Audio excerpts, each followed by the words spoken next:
Let's go ahead and get started here. We got realm shift. So like I said, you have the power to shift your reality in any direction that you really want to, as long as you are wholeheartedly about it. You know what I mean? Let's give this deck a few shuffles.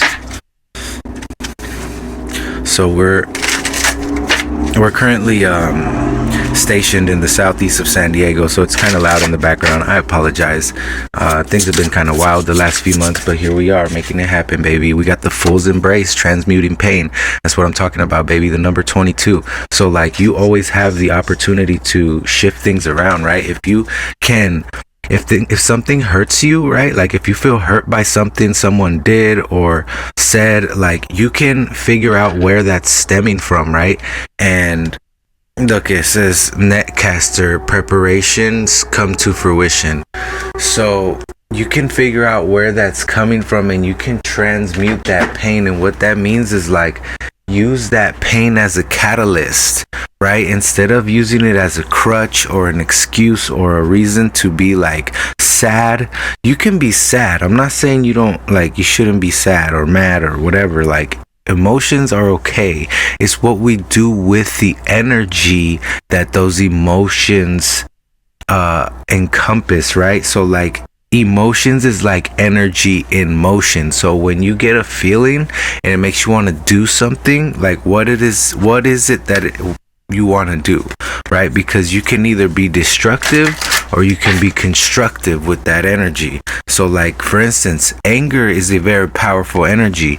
As long as you're not hurting anyone, if you could channel that energy to do something positive in the world, like, please do, my friend. It is meant to actually inspire you to do something. Same thing with sadness. Can we get one more card here? I just saw the card Affluence. And look at that, double transmute. 44, we got 22 and 44, two different decks, transmute. Yeah, so I feel like somebody out there has possibly like been hurt in the past, which we all have been hurt, obviously. That's pretty general, but like, I feel like somebody here is done with like being sad or mad. Like somebody's ready to release that shit. Like, you're tired of letting your emotions like run your world, basically, is what I'm getting from this.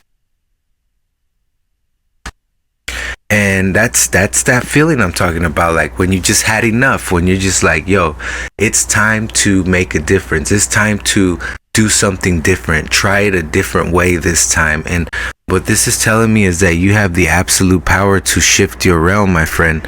Your reality is what you make of it. So if you can transmute that pain, if you can use that pain as a catalyst to then build something better for yourself, to not make the same mistakes. Look at that Wheel of Fortune right when I split the deck.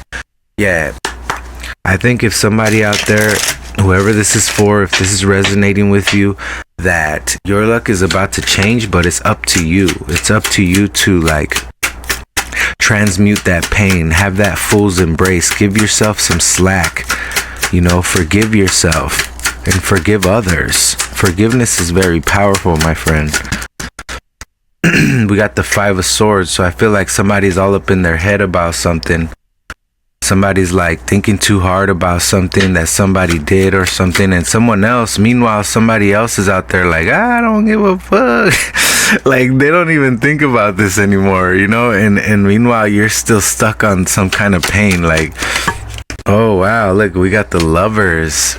So maybe somebody broke your heart. It showed up in reverse too when I pulled it out of the box right here. It was upside down. Maybe somebody hurt you very deeply in a relationship. Okay, what is the current state of this? The Page of Cups. Yeah, look, this is my Quantum Leap card. You see how this guy's getting like sucked into the air, like he's making a shift. The Page of Cups is making a shift here. He's quantum leaping. So I feel like whoever this is for, like, somebody might have really hurt you, right, in the past, and it had to do with love or being in love. And right now, this is an opportunity for you to shift into this Page of Cups energy, which is like an open heart, childlike nature, you know, like going back to who you really are at your core. And then boom, we got 2 cards come out, both right side up, the Magician and the Hanged Man. Yeah, look, once you figure this out, my friend, once you figure out what this pain is that you're sitting in and where it stems from, then you can use that as a catalyst to then shift your realm, my friend. Make that quantum leap, shift into the person that you want to be, that you see yourself as, right? Because there's all kinds of versions of ourselves in existence at the same time. So you can make a shift to be in the state that you want to be if you surrender, my friend. If you let that, if you can see that, then you can achieve it, my friend. And it sounds cheesy, it sounds cliche, but goddamn, that shit is real. Okay, so like, believe in it. Believe that you have the magic. You are the magician. You can create your reality, my friend. If you can see it, you can achieve it. Okay, we got the Ace of Wands at the bottom. So focus on your third eye. Do some, like, you know, some connecting with your soul, like on a soul level. Your energy is infinite, my friend. The actions that you do on this planet can live forever if they are in the interest of the all, right? So like when we go out into love, we can be selfish. We can be like, well, I want love, well, I want this, well, I want that. Well, what about what the other person wants? What about what's good for the all, right? When you start thinking that way, when you start thinking, well, how does this benefit everyone? That is much more powerful than stepping out into the world and saying, well, how does this benefit me? Right? I know we all gotta eat, we all gotta have somewhere to live, but when you start thinking about the all, my friend, that energy is infinite, and that is what this magician is doing here. She's creating this portal into a reality where we can all have peace and harmony. Let's go ahead and wrap this up with a roll of the dice.